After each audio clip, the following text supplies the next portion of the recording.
거룩하신 하나님 아버지, 독생자를 아낌없이 우리를 위해 내어주신 하나님의 사랑과 이 땅에 오셔서 우리의 모든 죄짐을 져주시고 고난의 십자가를 기쁘게 걸어가신 예수님의 그 은혜를 늘 마음에 간직하며 살아가는 저희가 될 수 있도록 도와주옵소서. 우리의 심령이 주의 사랑과 은혜로 뜨거워지게 하시고 맡기는 사명이 얼마나 엄중한가 깨달아서 우리가 살아가는 동안에 주의 뜻을 이루기에 부족없는 저희가 되도록 이끌어 주옵소서. 오늘도 말씀을 듣기 원합니다. 주께서 우리의 귀를 열어주시며 성령께서 친히 우리에게 말씀하여 주옵소서. 심히 부족한 종을 주께서 사용하여 주옵소서. 우리 주 예수님의 이름으로 기도하옵나이다. 아멘. 지난달에 기독교 윤리실천운동, 기윤실이라고 하죠. 거기에서 2023년 한국교회의 사회적 신뢰도 여론조사에 대한 결과를 발표를 했습니다. 그러니까 우리 한국교회가 우리 사회에서 얼마나 신뢰를 받고 있는가 하는 것을 이제 조사했는데 어느 쪽 어떻게 나왔을 것 같아요? 성적표 받는 거 같죠? 한국교회를 신뢰한다는 응답이 21%. 근데 2020년도 조사에는 31.8%가 나왔습니다. 3년 동안 10%나 오히려 더 떨어졌다, 하락했다고 하고요. 또 기독교 목사님이나 성도들을 얼마나 신뢰하는가에 대해서 20.8%, 20.6% 이래가지고 5명 중에 한 사람은 안 믿는다 이렇게 되어 있습니다. 또 특별히 종교가 없다 이런 무종교인들에게 한국교회를 얼마나 신뢰하는가 물어봤더니 10.6%. 그러니까 10명 중에 한 사람은 그래도 믿을 만하다. 10분의 1이죠. 9사람은 믿지 않겠다는, 이렇게 믿지 않는다 이런 결과가 나와서 어떻게 보면 굉장히 참담한 결과죠. 왜냐하면 그분들의 여론이 좋고 나쁜 것이 중요한 게 아니라 참 복음의 길이, 복음을 전하는 길이 자꾸만 더 막혀가는구나. 우리 그리스도인 또 교회가 무언가 참 잘못하고 있거나 하는 것을 깊이 돌아봐야 할 그런 결과라고 생각이 듭니다. 그런데 예전에 그 한국 갤럽 조사에 가면 한국 기독교인들은 다른 종교인들에 비해서 예배 참여나 기도 횟수는 월등히 앞서고 있다, 이런 여론 조사 결과가 있습니다. 다시 이제 간단하게 설명하면 기독교인들은 종교 활동은 많이 하지만 그들의 사는 삶은 신뢰하지 않는다 하는 것이 이제 그리고 그런 결과가 갈수록 더 늘어나고 있다는 것이죠. 3년 만에 10%나 신뢰도가 떨어졌다는 것은 참 문제가 있습니다. 그런데 이런 조사 결과를 우리가 보면서 어떤 생각이 드십니까? 너무 억울하다.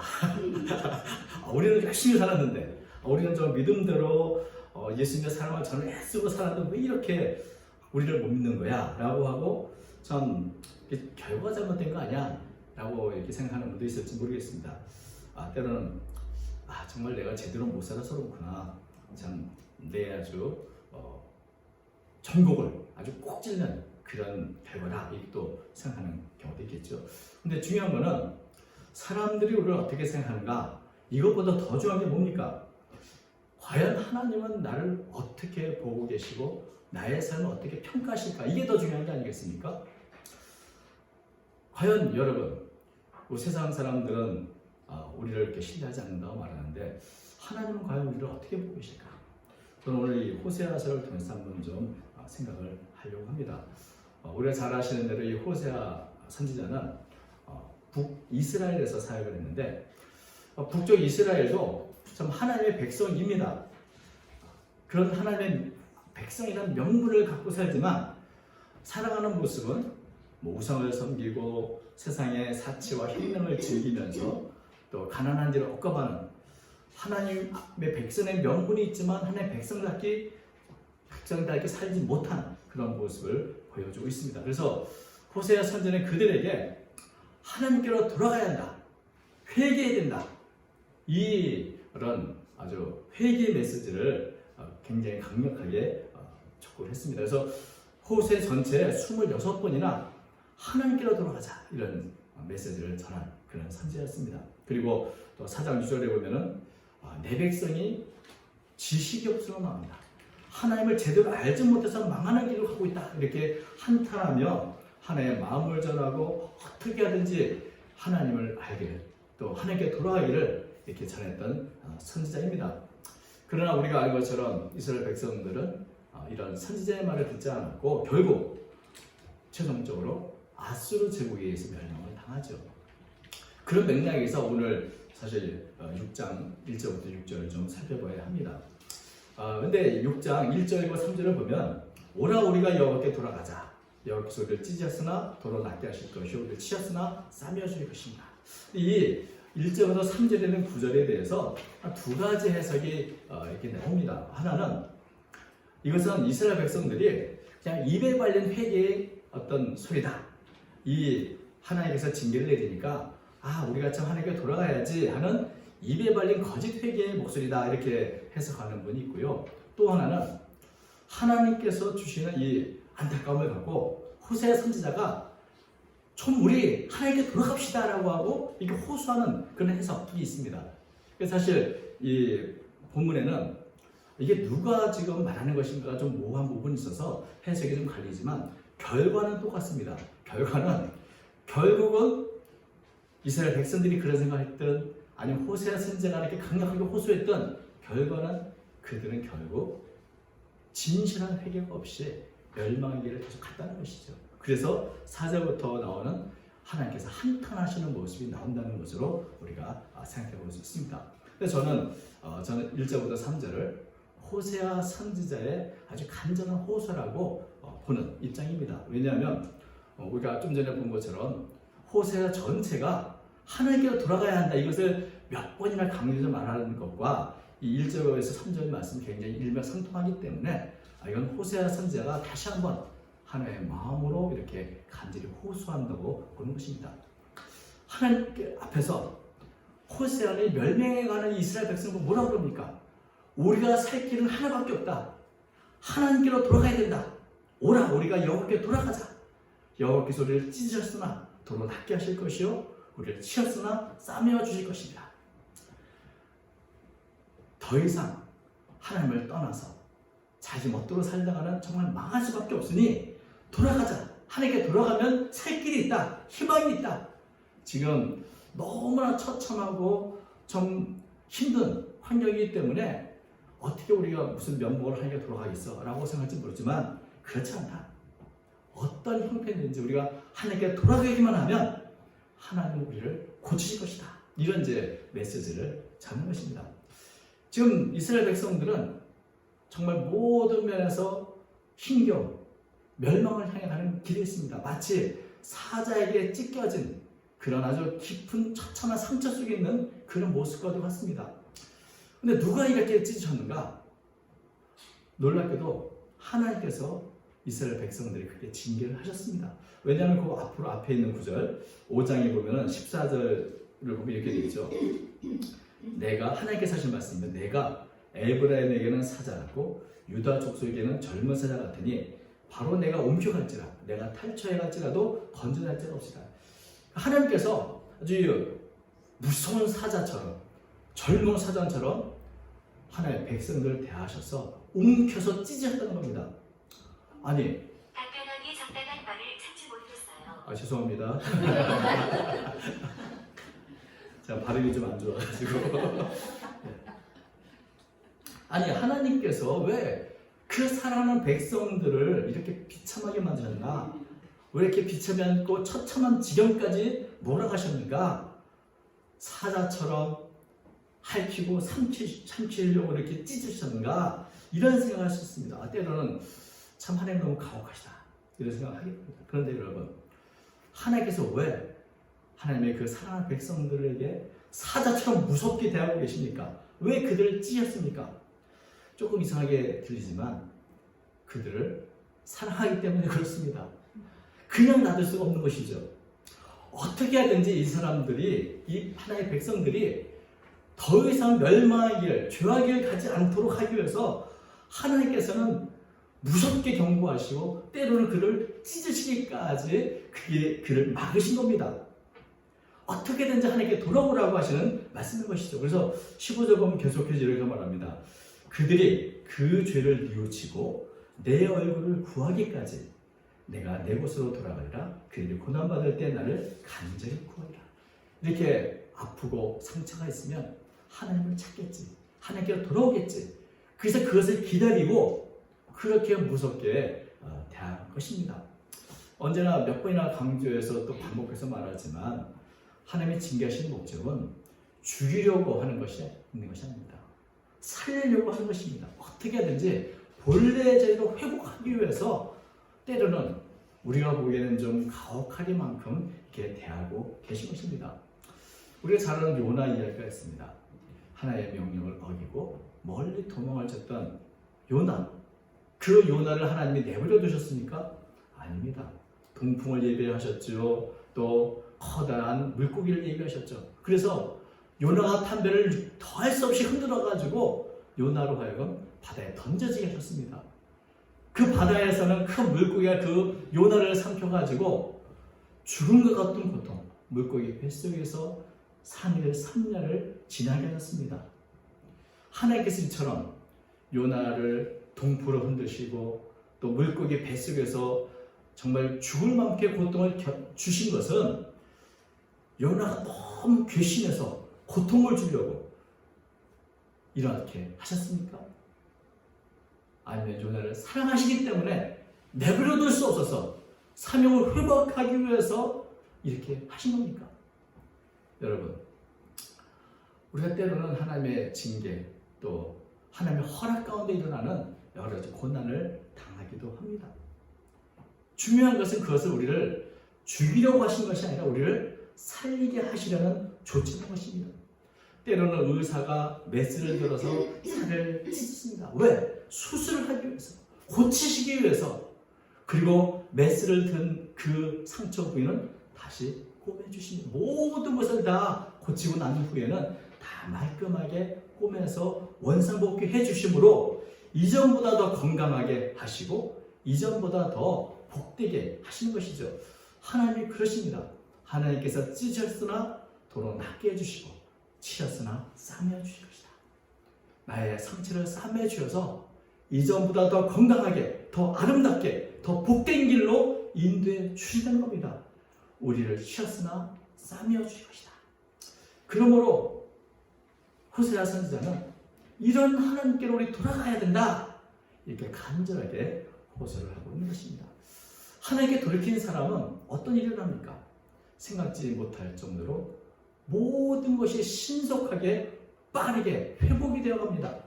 2절은 그렇게 되죠. 여호와께서 이틀 이후에 살리시며 셋째 날에 우리를 일으키시리니 우리가 그의 앞에 살리라. 하나님 앞으로 돌아온 그때부터 그의 시간은 이제 하나님이 간섭하는 시간입니다. 그 시간은 너무나 값지고 귀중한 시간입니다. 하나님께서 어루만 주시는 그 시간의 가치는 이전에 방탕하며 죄하기로 오랜 시간을 보냈던 시간과는 비교할 수 없을 만큼 가치 있는 삶이요 의미 있는 삶이 되는 것입니다. 하나님은 우리의 삶을 그렇게 신속하게 회복시켜 주십니다. 그래서 이틀 후에 살리시고 3일 만에 일으켜 주시고 그 후로는 하나님 앞에서 살도록 하신다. 참 어떻게 이렇게 회복되신다.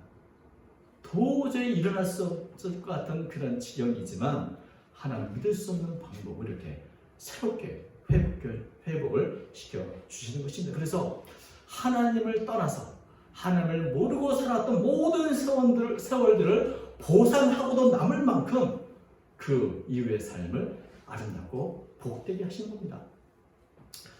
모세는 80세에 하나님의 부르심을 받았습니다. 80세 이후의 삶은 어떤 삶을 살았습니까? 이전에 40년 광야 세월을 다 잊고도 넘만 보상고도 넘을 만큼 영광스럽고 복된 삶으로 인도해 주셨습니다.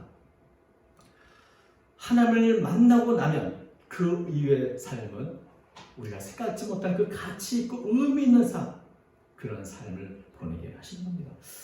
사실 저희 오늘 어머님의 이제 초도 예배를 저희는 오후에 형제들이 모이는데 저희 어머님 얘기를 잠깐 드리면 환갑을 믿고 환갑이 지나고 나서 예수님을 믿으셨는데 그 그 이후의 삶은 과거의 고생을 다 고생하고도 남을 만큼 늘 저희들에게 참 나는 행복하다. 참 나처럼 복받은 사람이 없더라.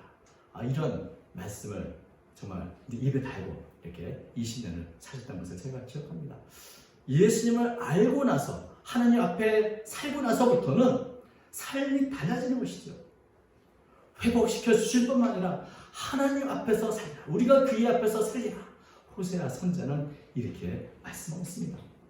하나님께 돌아온 삶은 복되고 영광스러운 삶, 하나님 앞에 사는 삶, 하나님이 기뻐하는 삶을 살 수 있다는 것을 말해주고 있는 것입니다. 하나님이 우리를 기뻐하시면 우리의 모든 것은 단번에 역전될 것이다. 이런 간절한 호소를 한 것입니다. 그러므로 3절에 말합니다. 그러므로 우리가 여호와를 알자. 힘써 여호와를 알자. 그의 나타나심은 새벽 빛같이 어김없나니 비와 같이 땅을 적시는 늦은 비와 같이 우리에게 임하시리라 하니라. 하나님은 어떻게 오시는가? 새벽 빛같이 우리에게 오시는 분이다. 여러분, 어둠이 아무리 길어도 결국 밝은 새벽은 날마다 옵니다. 우리가 인생의 시련의 길을 겪기도 하고 어둠의 길을 갖고 고난과 역경의 길을 갈 때가 있지만 하나님은 그 밤을 지나시고 반드시 오시는 분입니다. 하나님의 백성들에게 찾아오시는 분입니다. 어떻게? 새벽빛같이 어김없이 하나님의 백성을 찾아오시는 분. 그래서 우리는 그 하나님을 기다리기만 하면 갑자기 새벽이 밝아서 온 세상이 환해지는 것처럼 우리의 삶이 달라진다는 것이죠. 또 하나님은 어떻게 오시는가? 비처럼 오시는 분이다. 여러분, 해마다 늦은 비와 이른 비가 내려서 만물이 소생하게 되고 또 농사짓는 분들은 그 비가 내리기 때문에 참 추수의 복식을 많이 얻게 됩니다. 근데 이스라엘에서는 우리나라와 다르게 가을에 씨앗을 뿌리고 파종하는 경우가 많은데 이렇게 늦은 비, 가을비로 오신다. 그래서 뿌린 씨앗들이 겨울을 잘 견딜 수 있는, 그리고 충만하게 자랄 수 있는 그런 가을비로 오신다는 것입니다. 그래서 이런 가을비가 있기 때문에 주기적으로 이렇게 내리는 가을비를 바라보면서 농부들은 농사를 짓게 되는 것이죠. 그래서 우리가 이 새벽빛 혹은 가을비는, 새벽빛은 매일 일어나는 아주 당연한 현상이고 가을비는 매년 주기적으로 가을에 내리는 그런 비입니다. 하나님 우리 백성들이, 하나님의 백성들이 어떻게 임하시는가? 때를 따라서 날마다 우리에게 임하실 뿐만 아니라 또 우리가 필요한 그 시기에 반드시 찾아오시는 분이라는 것입니다. 땅을 적시는 늦은 비와 같이 우리에게 임하시라. 그래서 우리가 이 호세아 선지자의 어떤 호소를 보면 1절은 뭐라고 말하죠? 치료하신 하나님 싸매 주실 것이다 이렇게 말하고요. 2절은 그러므로 우리가 그 앞에 살 것이다 살리라 말하고, 3절은 하나님은 우리에게 날마다 임하시고 우리의 필요를 따서 우리에게 임하시는 분이다, 이것을 알려주고 있습니다. 이게 바로 하나님이요 하나님의 마음이라는 겁니다. 이런 하나님을 찾아가는 것, 그 하나님께 돌이키는 것만이 우리의 살 길이요 희망이라는 것을 이렇게 강조해서 말씀하고 있습니다. 그런데 4절부터 보면 이스라엘 백성들은 어떤 모습으로 삽니까? 이런 간절한 호소에도 불구하고 여전히 하나님께로 돌이키지 않고 있습니다. 이에 대해서 하나님은 탄식하고 있습니다. 4절, 에브라임아 내가 네게 어떻게 하랴? 유다야 내가 네게 어떻게 하랴? 너의 인애가 아침 구름이나 쉬 없어지는 이슬 같도다. 에브라임은 북이스라엘을 상징하고 또 유다는 남유다를 대표하는 것이죠. 그래서 모두 다 하나님의 백성들입니다. 그런데 하나님께서 어떻게 하든 이들을 돌이키기 위해서 여러 가지 방법을 사용했습니다. 때로는 넘치는 은혜와 사랑을 베풀어 주시기도 하고, 때로는 무서운 징계 매를 들어서 경고하시기도 하고, 그런데도 불구하고 이스라엘 백성, 하나님의 백성이라는 이분들이 도무지 바뀌지 않습니다. 하나님의 은혜도 교훈도 징계도 아무런 효력이 없습니다. 이렇게 있는 이스라엘 백성들을 바라보신 하나님은 두 번이나 한탄하십니다. 내가 네게 어떻게 하랴? 내가 더 이상 네게 어떻게 하랴? 여러분, 아무리 해도 소용이 없으면 어떻게 하면 좋겠습니까? 그런데 특별히 하나님께서는 이렇게 말합니다. 너희의 인애가 아침 구름이나 쉬 없어지는 이슬 같다.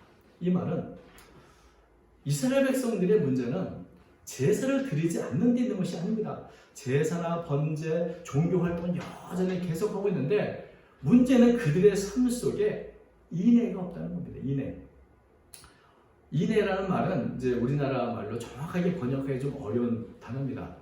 히브리어는 헤세드라는 말인데, 그래서 이 말을 이제 공동 번역은 너희 사랑이라고 번역을 했고, 새 번역에서는 나를 사랑하는 너희의 마음이라고 번역을 했는데, 이 헤세드라는 이 말은 인애라고 번역된 이 단어는 단순한 사랑이 아니라 하나님과 언약을 맺고 그 신실하게 서로 언약을 맺은 그 언약을 바탕으로 한 사랑. 다시 말하면 뭐 부부간에 서로 언약을 맺고 변함이 없도록 이렇게 약속을 하는 것처럼 그런 언약을 바탕으로 한 사랑을 말하는 겁니다. 하나님은 이스라엘 백성과 언약을 맺고 나서 그 보잘것없는 이스라엘 백성을 하나님의 백성으로 거룩한 백성으로 세우시고 끊임없이 보호하시고 무조건적인 사랑과 은혜를 베풀어 주시고 인도해 주셨습니다. 그렇다면 이스라엘 백성들도 그 하나님의 그 신실한 언약을 따라서 사랑의 언약을 지키며 사랑을 해야죠. 하나님께 받은 사랑으로 또 이웃에게 그 사랑을 전해야죠. 그런데 이스라엘 백성들은 어떤 모습인가? 그들에게 인애가 전혀 없는 것은 아닙니다. 그 인애가 뭐가냐? 아침 구름이나 쉬 없어지는 이슬 같다. 여러분, 겉으로 보면, 말로만 보면 굉장히 신실하고 사랑이 있는 것처럼 보이는데 그것이 마치 아침 구름과 같다고 말합니다. 여러분, 아침에 구름이 이렇게 막 잔뜩 끼어 있으면 농사 짓는 분들은 오늘은 비가 오려나 보다 하고 기대를 갖는데 조금 전에 해가 뜨니까 다 사라져 버렸어요. 뭔가 나올 거라고 기대를 했는데 결국 나오는 게 아무것도 없이 그냥 사라져 버린 그런 모습이라는 겁니다. 아침에 잠깐 나타나 사라진 이슬처럼 그저 뭔가 하는 것처럼 보이는데 잠시 보면 그저 없어져 버리는 그런 모습이라는 겁니다. 이스라엘 백성들이 매번 뭔가 예배를 드리거나 제사를 드릴 때마다 뭔가 회개하는 것 같고 뭔가 좀 달라지려고 하는 것 같은데 잠시 지나가 보면 또 옛날과 똑같은 모습인 거죠. 그것이 바로 아침 구름 같다는 표현인 것입니다. 매번 하나님은 이스라엘 백성들이 하나님께 나올 때마다 기대하시고 이번엔 좀 달라졌을까? 이번엔 조금 변화가 있을까라고 기대하지만 뭔가 하는 것처럼 느낀 줄 알았더니 예배를 마치고 돌아가면 또 똑같아져. 아침 구름처럼 이슬처럼 잠깐 모습만 비치고 전혀 변화없는 예전과 똑같은 모습으로 살아가는 그 모습. 아무런 변화 없이 매번 이런 모습이 반복되는 것을 하나님 보고 계신 겁니다. 하나님은 이런 백성들 결국 어떻게 하실까요? 언제까지나 이 모습을 보고 계시겠습니까? 오져보니까 그러므로 내가 선제로 그들을 치고 내게 말로 그들을 죽였느니 내 심판은 빛처럼 나옵니다. 선지를 보내 말씀을 전할 때마다 잠깐 듣는 척하다가 다시 도루묵이 되는 이들을 보면서 이제 하나님이 꺼내는 마지막 카드가 뭡니까? 심판인 것이지. 내가 선지들로 그들을 치고 내 말로 그들을 죽였다. 이 말은 동일한 의미를 반복하는 겁니다. 결국 선지들을 통해서 이스라엘 백성들에게 이제 너희들에게 완전한 멸망이 다가오는 그 미래의 심판을 예언하게 하시는 겁니다. 여전히 하나님을 두려워하지 않고 하나님 앞에 그저 믿는 척하고 예전과 똑같이 살아가는 그들에게 하루아침에 빛과 같이 심판이 임할 것이라는 것을 아주 최후의 무서운 경고를 하고 계신 것입니다. 여러분, 하나님께서 하나님의 백성에게 원하시는 것은 언제나 한 가지입니다. 그게 뭡니까? 6절. 나는 인애를 원하고 제사를 원하지 않냐며 번제보다 하나님을 아는 것을 원하노라. 수많은 제사나 제물이 아니라 정말 신실한 모습으로 하나님을 사랑하기를 하나님은 원하시는 겁니다. 만약에 하나님에 대한 사랑이 없다면 예배가 무슨 의미가 있고 불의 온전히 살라 바치는 번제가 아무리 많은데 그것이 어떤 가치가 있겠는가? 내가 받은 하나님의 은혜가 얼마나 귀한지 깨닫고 하나님과 맺은 그 언약이 얼마나 소중한지 알고 드리는 예배, 드리는 제물이야말로 하나님의 기쁘게 받으시는 겁니다. 예배나 제사가 소용이 없는 것이 아니라 하나님에 대한 사랑, 신실함 잃어버리면 그 제물은 아무런 가치가 없다는 것입니다. 언제나 하나님은 우리의 마음의 태도를 보고 계신 것입니다. 하나님은 무엇보다 하나님의 백성이 하나님 알기를 원하신다. 그것을 기뻐하신다고 합니다. 왜냐하면 하나님을 제대로 알아야 하나님 무엇을 기쁘시는가 알고 올바르게 살아갈 수 있기 때문에 그렇습니다. 하나님이 과연 무엇을 원하시는가? 하나님의 뜻은 무엇인가? 여기에 우리의 초점이 맞춰져야 되는데 그렇지 못할 때 우리가 드리는 제사나 예물은 아무 의미가 없다고 주님은 말씀하고 계신 것입니다. 그러므로 호세아 선자는 그러므로 우리가 여호와를 알자. 힘써 여호와를 알자. 하나님은 무엇을 원하시는가? 하나님은 어떤 분인가? 여러분, 우리가 하나님을 알기 위해서는 뭘 하면 좋을까요? 책을 많이 보면 되겠습니까? 여러분, 하나님을 안다는 것은 단지 하나님에 대한 지식을 많이 쌓는다는 말은 아닙니다. 하나님은 우리의 연구 대상이 아니라 우리의 예배의 대상이시죠. 그래서 하나님을 안다는 것은 그저 하나님에 대한 지식이 많고 책을 많이 알아서 하나님 이런 분이라는 걸 안다는 것이 아니라 내가 하나님을 만나서 직접적으로 경험하는 말입니다. 하나님과의 관계를 맺으라는 말씀입니다. 책에서 배운 것이 아니라 내가 살아서 내 삶 속에서 하나님과 교제하고 하나님께 묻고 하나님의 음성을 듣고 그렇게 하나님과 교제를 통해서 알라는 말씀인 것입니다. 하나님은 무엇을 원하시는가? 여러분, 지식은 요즘 유행하는 인공지능이 더 많습니다. 하나님에 대해서 알고 싶으면 물어보면 됩니다. 그러나 그것으로 하나님을 알 수 있는 것이 아닙니다.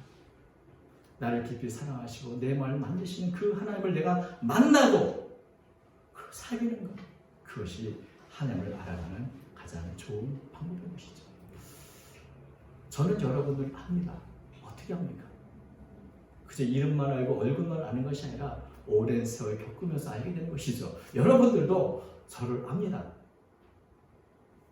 얼굴만이 아니라 내 이름만이 아니라 그렇게 알아가는 것, 더 깊이 알아가는 것, 하나님과 우리의 관계도 그러해야 하다는 것입니다.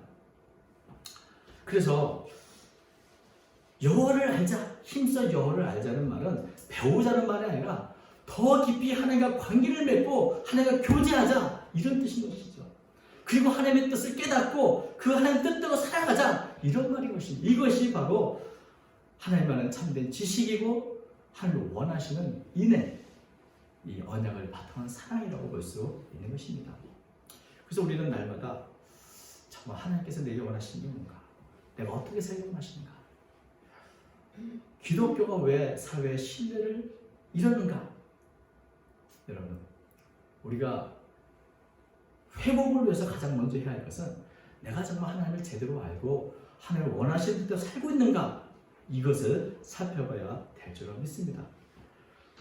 내가 하나님의 뜻을 알면서도 지키지 못했거나 하나님의 뜻을 모르고 살아왔다면 그것부터 회개하고 하나님께로 돌아서야 될 줄로 믿습니다.